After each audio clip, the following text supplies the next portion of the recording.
ચાલતી વખતે કે પગ સીધો કરતી વખતે જો તમારે પણ ગોઠણની પાછળની નસ ખેંચાય છે અથવા તો એમાં કરતર થાય છે તો આજથી જ ગરમ શેક કરવાનું બંધ કરો અને આ 3 એક્સરસાઇઝ ટ્રાય કરો.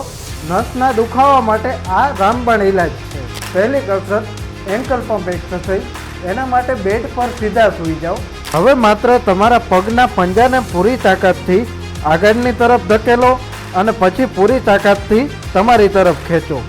આ 15 વાર કરવાથી કાફ મસલ્સ અને ગોઠણની પાછળનું બ્લડ સર્ક્યુલેશન તરત જ ચાલુ થઈ જશે.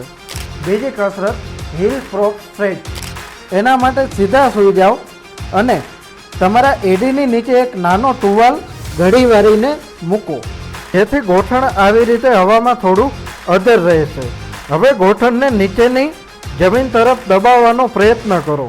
ગોઠણની પાછળની નસ એકદમ સરસ સ્ટ્રેચ થશે. 5 સેકન્ડ માટે હોલ્ડ કરો. ત્રીજી કસરત સિટેડ હેમસ્ટ્રિંગ સ્ટ્રેચ. એના માટે બેડ પર આવી રીતે બેસી જાઓ. એક પગ તમારો સીધો રાખો અને બીજો પગ આવી રીતે વાળી દો. પછી તમારા પગના પંજાને કમર સીધી રાખીને ટચ કરવાની ટ્રાય કરવાની. યાદ રાખજો, ગરદન નથી નમાવવાની, કમરથી આગળ વધવાનું છે. આ કસરત પાછળની નસો એકદમ નરમ બનાવી દેશે. તો તમને ચાલતી વખતે ગોઠણ પાછળ નસ ખેંચાય છે ડાબા પગમાં કે જમણા પગમાં? કમેન્ટમાં જરૂરથી જણાવજો અને અમારા પેજને અત્યારે જ ફોલો કરજો.